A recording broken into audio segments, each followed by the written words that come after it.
مارسيليا هو أحد أفضل الأندية الفرنسية، حقق الألقاب الكبيرة في حين كان يستهزأ بالأندية الفرنسية، وأخذ البطولة الأوروبية من أمام المهيمن عليها في ذلك الوقت. فما هي قصة مارسيليا من الهبوط إلى النجمة الأوروبية؟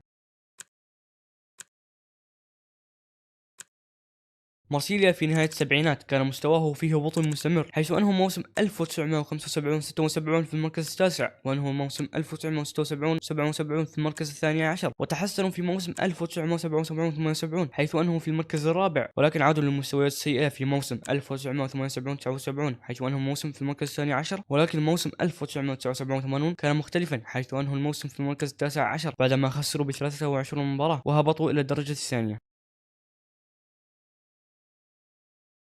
استقطب مارسيليا في بداية موسم 81 بيرلو شانتر من لينز وإيريك ديميكو من فريق تحت 19 سنة. أنهى الفريق الموسم في المركز السادس بعيد 11 نقطة عن البطل مونبلييه الذين حصدوا الدوري ب50 نقطة. جاء إلى النادي في بداية موسم 81-82 جان سانتوس مونتوبيلا من نادي سوشو، وغادر ميشيل نجوم إلى باريس، وروبرت بويكس إلى نادي أورليانز، وهيرفي فلوريسي إلى نادي أنغوليم وبيرلو شانتر إلى ستاد ريمس. أنهى مارسيليا الموسم في المركز الثالث خلف تولوز وأولمبيك ثونون شابلايس. في بداية موسم 1982 أتى اللاعب اللوكسمبورغي روب لانجرز من بروسيا مونشنجلادباخ واللاعب الكونغولي جان دومبا من نادي إتوال دو كونغو، وعاد جان سانتوس مونتوبيلا إلى سوشو بعد موسم واحد فقط. على الرغم من نتائج جيدة طوال الموسم التي وصلت ل 16 انتصار وتعادلوا وخسروا بتسع، إلى أنهم أنهوا الموسم في المركز الرابع خلف تولون وريمس ونيس ب 41 نقطة. استقطب مارسيليا في بداية الموسم باكوروبي من نادي نانسي، وعاد أبو بكر سار بعد 4 مواسم في باريس سان جيرمان، وزاركو أولاريفيتش من نادي لوهافر. غادر روبي لانجرز بعد موسم واحد فقط إلى نادي ميتس. في الدوري انتصر مارسيليا ب 22 مباراة وخسروا في 2 فقط، ولعبوا في التصفيات المؤهلة للدرجة الأولى ضد نادي تور وتعادلوا إيجابيا في الذهاب، وخسروا في الإياب ب3 أهداف لهدفان، ولكن على الرغم من خسارة تأهل كلا الناديين إلى الدرجة الأولى. استقطب مارسيليا تشولالينغ من نادي باناثينايكوس وبرنارد سينير من بوردو، واعتزل زاركو أولاريفيتش.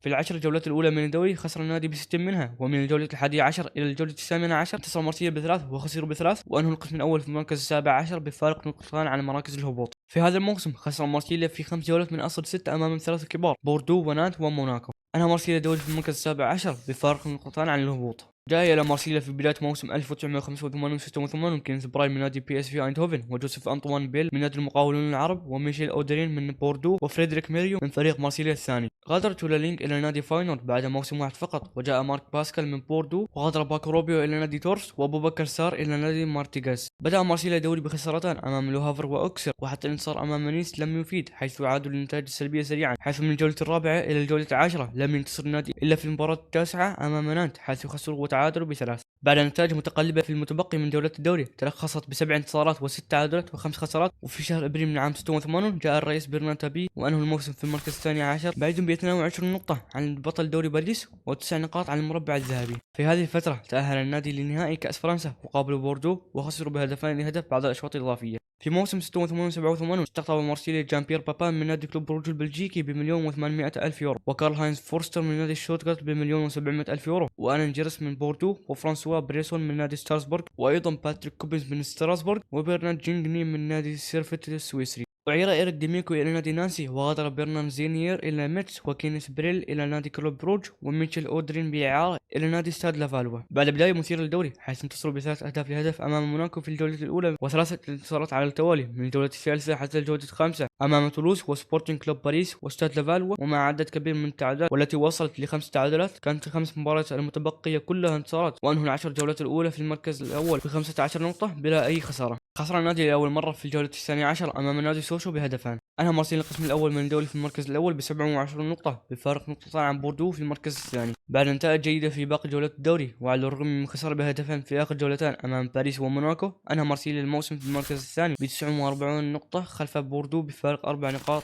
ومع أنهم وصيفوا الكأس أمام بوردو إلى أن بوردو تأهل لدور الأبطال بصفته بطل الدوري أيضا، وأخذ مكانه مارسيليا في كأس الكؤوس الأوروبية. استقطب مارسيليا في بداية موسم 1987-88 عبيد بيلا من نادي ميلوس، وكلاوس ألوف من نادي كولن، وويليام عياش من باريس، وإيفون لورون من نانت، وعلي بعافية من نادي ميلوس، وبينو كوي من الفريق الثاني. وغادر فريدريك ميريو إلى لوهافر، وميتشل أودرين إلى ستاد رين، وفرانسوا بريزون إلى نادي لافالوا، وإيريك ديميكو بإعارة إلى نادي مارتيغيس. في العشر جولات الأولى من الدوري انتصر مارسيليا ب4 منها وتعادلوا ب3 وخسروا أيضا ب3، ومن ضمنها خسر بخماسية أمام نانت. من بعدها وقع النادي بنتائج متقلبة مثل خسارتان أمام ميت وأوكسير، ولكن بعدها 3 انتصارات متتالية على ستاد لافال ولينس ولوهافر، وأنهوا القسم الأول في المركز السادس بفارق 7 نقاط عن المتصدر نادي موناكو. انتصر مارسيليا ب3 أهداف أمام نانت، وبعدها 4 أهداف لهدف أمام لينس. وفي هذه الفترة خرج مارسيليا من نصف نهائي كأس الكؤوس الأوروبية أمام أياكس بمجموع المباراتين ب4 أهداف لهدفان. بعد خسارة في الجولة ما قبل الأخيرة أمام مونبلييه برباعية، أنهى مارسيليا الدوري في المركز السادس بفارق 11 نقطة عن النادي المتوج بالدوري نادي موناكو. استقطب النادي في بداية موسم 88-89 إيريك كانتونا من أوكسر، وفرانك سوزي من نادي سوشو، وغايتن هوارد من نادي لينس، وفيليب فيركوس من لينس. غادر عبيلي بيلي بإعارة إلى نادي ليل، وإيريك كانتونا بإعارة إلى بوردو، وجوزيف أنطوان بيل إلى نادي تولون، وبرنارد جنجيني لبوردو، وعلي بوعافية لأولمبيك ليون، وباتريك ديلامونتاني إلى السادرين، واعتزل ألين جريس. بدأ مارسيليا بنتائج سلبية حيث خسروا في مباراة وتعادلوا ب3، ولم يحققوا الانتصار الأول إلا في الجولة الخامسة أمام لينس بنتيجة 3 أهداف لهدفان. بدأت نتائج مارسيليا القوية من الجولة السابعة إلى الجولة العاشرة ب3 انتصارات، ومنها انتصار مثير على لينس ب5 أهداف لهدفان في الجولة العاشرة. أنهى مارسيليا القسم الأول من الدوري في المركز الثالث خلف المتصدر باريس بفارق 3 نقاط بعد نتائج متقلبة من الجولة العشرون إلى الجولة السادسة والعشرون، ولكن ابتدأ مارسيليا بسلسلة انتصارات من الجولة الرابعة والعشرون إلى الجولة الثامنة والعشرون، حيث انتصروا على سانت إتيان وريسين كلوب باريس وستراسبورغ وستاد لافيلوا ولينس. أنهى مارسيليا الدوري في المركز الأول ب73 نقطة أمام باريس بفارق 3 نقاط، وحققوا الدوري لأول مرة منذ عام 1978 أي قبل 17 سنة، وتأهلوا لدوري الأبطال. وصل مارسيليا لنهائي كأس فرنسا وانتصروا ب4 أهداف ل3، وتوجوا باللقب وأكملوا الثنائية المحلية. ابتدأ موسم 1999 بقدوم كريس وادل من نادي توتنهام بقيمة 5 مليون يورو، وديدييه ديشام من نانت ب500 ألف يورو، وباسكال روسو من ستاد لافالوا، ومانويل أموروس من موناكو، وكارلوس موزير من بنفيكا، وجان كاستانيدا من سانت إتيان، والأوروغواياني إنزو فرانشيسكولي من نادي ريسين كلوب باريس، وألون روت من بوردو. وغادر إيريك كانتونا بإعارة إلى مونبلييه، وكلاوس ألوفس إلى بوردو، وإيفون لورو إلى باريس، وفريدريك ميريو إلى بوردو. بدأ مارسيليا الدوري ب7 انتصارات، وأبرزهم كان ب6 أهداف لهدف أمام سوشو في الجولة الثامنة. أنهى مارسيليا القسم الأول خلف بوردو ب28 نقطة. في نفس هذه الفترة تأهل النادي لربع نهائي دوري الأبطال بعدما تفوقوا على إيك أثينا في ثمن النهائي ليواجهوا نادي سيسكا صوفيا، وتفوقوا بهدف فيليب تيس في الدقائق الأخيرة. انتصروا بثلاثية كريس وادل وجان بيير بابان وفرانك سوسي في مباراة الإياب. وادل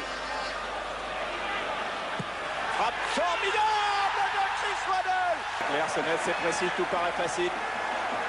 Waddle, Papa, 2-0 pour Marseille. Une frappe puissante de Chris Waddle, donc qui tente de déborder à son tour, et c'est la frappe du pied droit de Sauzet. Et but de Franck Sauzet. نتائج مارسيليا من الجولة 29 إلى 34 كانت متقلبة بشدة، حيث خسروا في 2 وتعادلوا ب1 وانتصروا ب3. في نفس الفترة واجه مارسيليا نادي بنفيكا في الدور نصف النهائي من دوري الأبطال، وانتصروا بهدفين لهدف في الذهاب، لكنهم خسروا بهدف في الإياب وخرجوا بقاعات الأهداف خارج الديار. بعد نتائج جيدة في المتبقي من جولات الدوري التي تلخصت ب3 انتصارات وخسارة واحدة فقط، وأنهوا الدوري في المركز الأول ب53 نقطة وأمام بوردو بفارق نقطتين. جاء إلى مارسيليا في بداية الموسم الجديد 1990-91 دراغون ستويكوفيتش من نادي النجم الأحمر اليوغوسلافي، وباسل بولين من أوكسير، وويليام عياش من نيس، ولوران فورنيه من سانت إتيان، وباسكال أولميتا من ريسين كلوب باريس، وعاد عبيدي بيلي من الإعارة. غادر بينهم كويه إلى استاد ماليربكان، وإنزو فرانشيسكولي إلى نادي كالياري، وألان روتش إلى أوكسر، وأعير ديدييه ديشام إلى بوردو، وأعير فرانك سوزي إلى موناكو، واعتزل كال هاينز فورستر. بدأ مارسيليا الدوري بقوة حيث انتصروا ب7 وتعادلوا ب2 وخسروا ب1 فقط، وكانت الخسارة في الجولة العاشرة أمام كان بهدف. بعد نتائج جيدة إلى الجولة 19 أنهى مارسيليا القسم الأول من الدوري في المركز الأول ب28 نقطة أمام أوكسر بفارق نقطتين. في هذه الفترة تأهل النادي للدور ربع النهائي من دوري الأبطال بعدما تأهلوا على حساب نادي ليتش بوزنان في دور السادس عشر، حيث خسروا ب3 أهداف لهدفان، ولكن عودة الإياب ب6 أهداف لهدف ضمنت تأهلهم للدور التالي. واجه النادي في ربع النهائي أقوى نادي أوروبي في ذلك الوقت وحامل اللقب للموسم الماضي نادي ميلان، وتعادلوا إيجابيا في الذهاب، وبعد ضغط كبير من النادي في مباراة الإياب سجل كريس وادل الهدف الأول، ولكن بعد ذلك انطفأت إحدى الإضاءات في آخر الدقائق وأوقف الحكم المباراة، وبعد ذلك رفض لاعبون ميلان العودة للعب بعد رفض الحكم لإعادة المباراة في وقت لاحق، وتم منح مارسيليا الانتصار بثلاثية باعتبار الميلان منسحب. في نصف النهائي جاء مع نادي سبارتاك موسكو وانتصروا بمجموع المباراتين ب5 أهداف لهدفان. انتصر مارسيليا بجولتان من أصل الأربع المتبقية، وأنهوا الدوري في المركز الأول ب55 نقطة أمام موناكو بفارق 4 نقاط. في نهائي دوري أبطال أوروبا واجه مارسيليا نادي النجم الأحمر اليوغوسلافي، وبعد انتهاء المباراة بالتعادل السلبي توجهت لركلات الترجيح.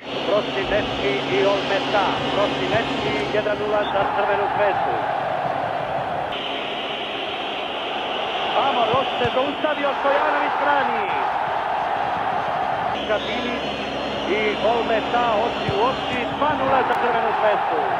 Po vrlo jakom udarcu. Kastoni, Vala Stojanovića i Belo Dedić i Olmeta. Belo Dedić 3:1 za Crvenu zvezdu. Papen i Stojanović. Papen, Crvena zvezda vodi sa 3:1. Mihajlović 4:1 za Crvenu. Da li sada pada odluka? Moser. Darko Pančev. Crvena zvezda je šampion Evrope. Crvena zvezda je pobednik Kupa evropskih šampiona. Najveći uspeh Jugoslavije. خسر مارسيليا النهائي الأوروبي أمام النجم الأحمر، وحقق النجم الأحمر حلمه الأوروبي، ولا زال مارسيليا ينتظر.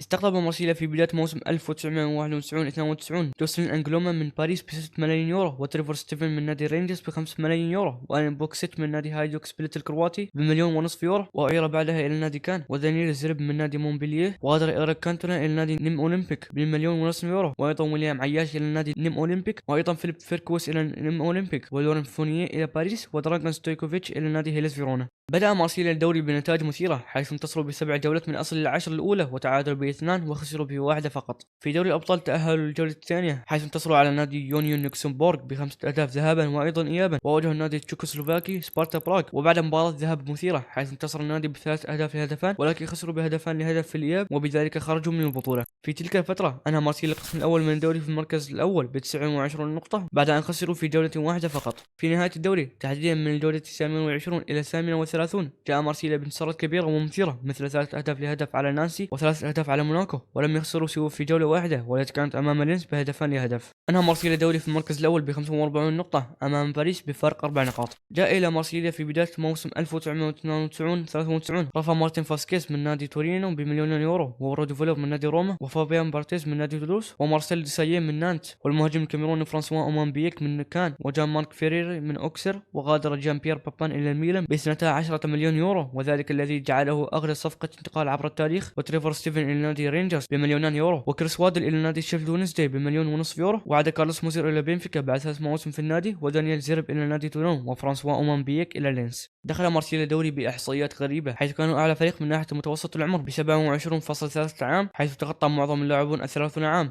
مثل باسكال أولميتا وبرنارد كازوني ومانويل أموروز وجان فيليب دورانت وجان مارك فيريري ورودي فولر. وأيضا كان لديهم ثاني أكبر عدد من الأجانب ب8 أجانب خلف لينز ب10 أجانب. بدأ مارسيليا الدوري ب7 انتصارات وتعادلان وخسارة واحدة فقط، والتي كانت في الجولة العاشرة بهدف أمام بوردو. تأهل مارسيليا لدور المجموعات من دوري الأبطال بعدما تفوقوا على النادي الروماني دينامو بوخارست بهدفان في مباراة الإياب. أنهى مارسيليا القسم الأول في المركز الرابع ب9 انتصارات و7 تعادلات و3 خسارات فقط، كأقل عدد من خسارات بالتعادل مع نانت، وكانوا على بعد نقطة واحدة فقط عن المتصدر أوكسر. في المجموعة الأولى من دوري الأبطال جاء مارسيليا مع نادي سيسكا صوفيا وكلوب بروج ورينجرز، وانتصروا ب3 جولات وتعادلوا ب3 ولم يخسروا في أي مباراة. في الجولة 36 من الدوري، والتي كانت الجولة الأخيرة قبل نهائي دوري أبطال أوروبا، واجه مارسيليا نادي فالنسيان. ولكن فلنرجع للماضي قليلا، تحديدا في عام 91 عندما تأهل مارسيليا إلى نهائي دوري الأبطال وواجه نادي النجم الأحمر اليوغوسلافي، ولعبوا المباراة بغياب لاعبان وخسروا النهائي. لم يرد الرئيس برناتبي إعادة ذلك، وإثر ذلك طلب الرئيس من اللاعب جان جاك إيدلي أن يكون هو الوسيط للرشوة. وقال إيدلي في سيرته الذاتية ناقلا عن تابي: من الضروري أن تتواصل مع زملائك السابقين في نانت، لا نريدهم أن يتصرفوا مثل الحمقى ويكسرون قبل النهائي الأوروبي. تضمنت الرشوة 3 لاعبين من نادي فالنسيان، وهم جاك غلاسمان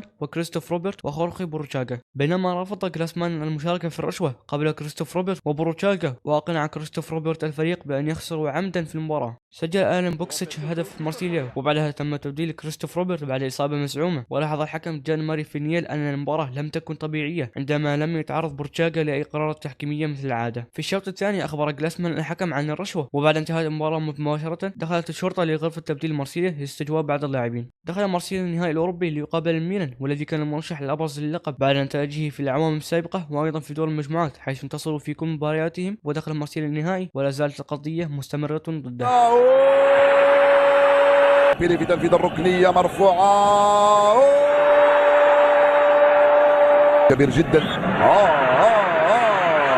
في عودة من التسلل، في عودة من التسلل يعلنها الحكم. ثقة لريكارو ولا لا؟ التسلل المحكمة التي يلعبوها ولا لا؟ ديشان الذي يرفع هذه الكأس ويتسلمها. توج مارسيليا بالنجمة الأوروبية، ولكنهم هبطوا للدرجة الثانية لموسم 94-95 وخسروا حقهم في اللعب في السوبر الأوروبي والإنتركونتيننتال ودوري الأبطال لموسم 93-94، وأيضا تنازلوا إجبارا عن لقب الدوري لموسم 1993-94. ومع رفض الوصيف باريس أخذ اللقب تم إلغاء بطولة الدوري لموسم 93-94، ولكن على الرغم من الهبوط لم يخسروا حقهم في اللعب في كأس الاتحاد الأوروبي لموسم 94-95. وهكذا أكون قد لخصت لكم كيف حقق نادي أولمبيك مارسيليا النجمة الأوروبية.